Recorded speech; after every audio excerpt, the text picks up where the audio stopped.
Expectation about myself. I really think that part of that had pursued me all of my life.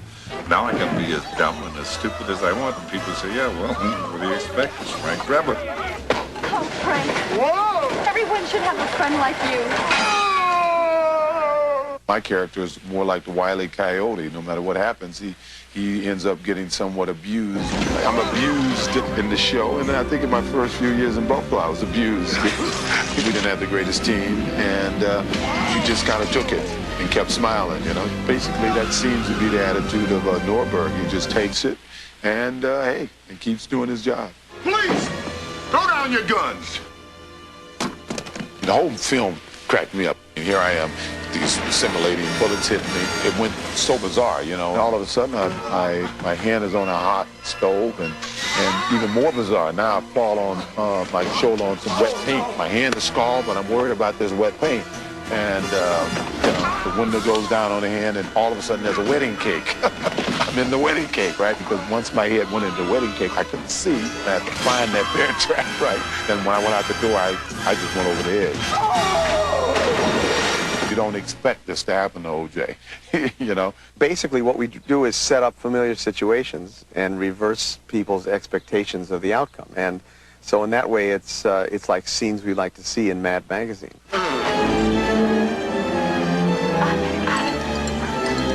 There it is.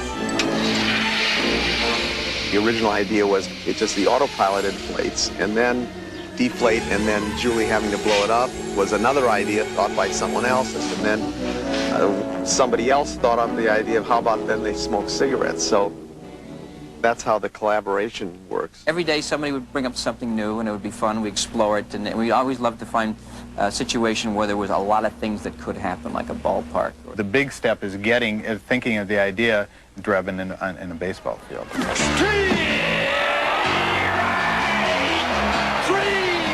Once you get Drebin on a baseball field, it's like a kid in a candy shop. Look out. Everybody would just start jamming on ideas. It would just be something everybody wanted to see or wanted to do. How about that?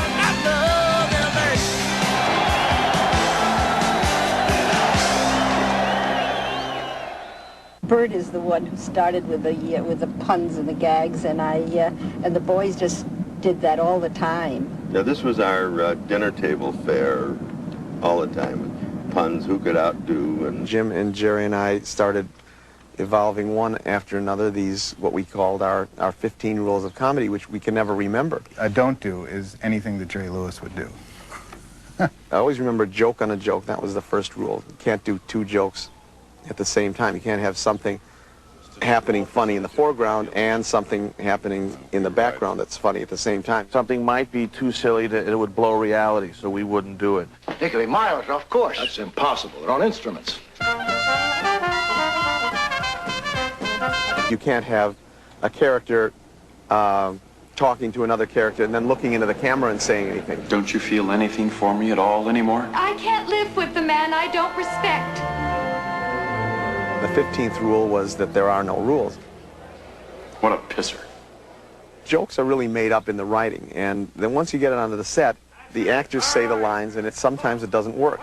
If you get in there and start to read a line a certain way, he says, no, I want you to pause in between this line and that line. Let's make the lines faster. I want you to look over there on that word and look over there on that word. And so you say, okay. Now remember all those things. This time, you know, David is really gone for heavy-duty precision. And so we have been doing takes 20, 30 times. David is very precise, and he'll go through any lengths to get the take that he wants. I think the record is, I think it was 26 takes. And but one of the highest was oddly enough was one of Priscilla's dance routines. There's a lot of things involved with it. There were a lot of people, a lot of extras that day. The skirt's supposed to come off. I roll and I do a twirl. I land on a table. He hands me the olive. Everyone kept asking me if they knew how many olives I had. Did I actually eat these olives? I got so involved I hadn't realized that I had eaten 21 olives. So much was going on. The landing had to be right. There were flowers that were in front of me. My head would sometimes go way above the flowers or way below. They'd be in my face. And we had to keep doing it over. And I guess we did, I don't know, I hate to even say how many takes. It's so, it just gets so involved. There's one peculiar thing that David does that is most peculiar. David and Bob White, Bob Locash, and when he's here, Jerry Zucker, too. They sit behind these three little monitors, giving you an instant replay so that you don't have to wait for dailies.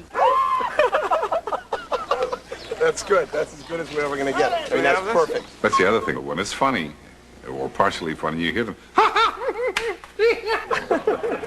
You get to distinguish whose laugh is whose, you know, by about the second day. David has this very high laugh, you know, very, very high-pitched, contagious laugh. It can be very distracting because there's the camera and we're acting here, say, and over there somewhere, out of sight, not in an island, I think, is Video Village. And you very often know instinctively if you've got something right because you finish the scene and then everybody stands around in case we do it again. And then you hear all this completely hysterical laughter from around the corner. That was good. Yeah. No, I think that was good. Let's play that back. That was funny. My favorite scene might be the scene in Habsburg's dining room. Leslie comes in. Nice party, Habsburg. See a lot of familiar facelifts.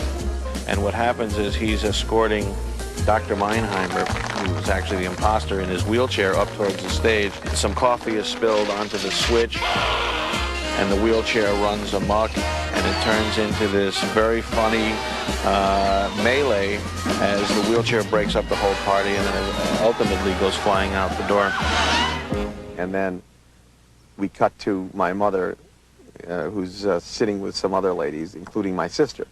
And she's saying something like, For a man in a wheelchair, he gets around marvelously well.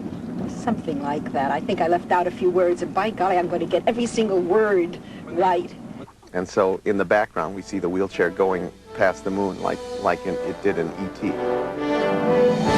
Her line is supposed to be, and for a man confined to a wheelchair, he seems to get around marvelously. But God knows what she's going to do with the real words. I hope I don't forget my line.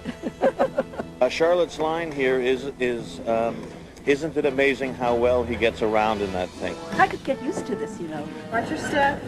Why Charlotte Zucker? Well, we interviewed a lot of mothers, and we decided in the end that ours would be the best suited. We'll do one rehearsal without the thing going. For a man confined to a wheelchair, he seems to get around marvelously. Roll camera, please. And for a man confined to a wheelchair, he certainly seems to be having a lot of fun. Have fun. He certainly seems to be having a lot of fun. Charlie, camera only, Mark. And for a man confined to a wheelchair, he certainly seems to get around confined to a wheelchair. He certainly seems to get around marvelously. Seems to get around marvelously. This time, Mom, try not to pause. Without pause, Charlie. And for a man confined to a wheelchair, he certainly seems to get around marvelously. Mark. And for a man confined to a wheelchair, he certainly seems to get around marvelously. Once again, please. And for a man confined to a wheelchair, he certainly seems to get around marvelously. That's a wrap. Well, you did real good, Mom. I'll never say that line again as long as I live. Ladies and gentlemen, Charlotte Zucker. They don't try to tell people what's funny. They put up on the screen what they think is funny, what is funny to them. I don't recall seeing your name on the guest list. Nothing to be embarrassed about. I sometimes go by my maiden name. It's pure fun and silliness. It's kind of not taking life all that seriously. Oh, congratulations. I understand that Edna's pregnant again. Yes, and if I catch the guy who did it... You know, it's like great stuff. You're very vaudevillian. I don't know exactly what to expect when I come to work every day. Step on it. We are the audience, and so if it makes us laugh, we just hope it'll make other people laugh. And if it doesn't, then we'll retire. Well, that may be how David feels, but I need the money.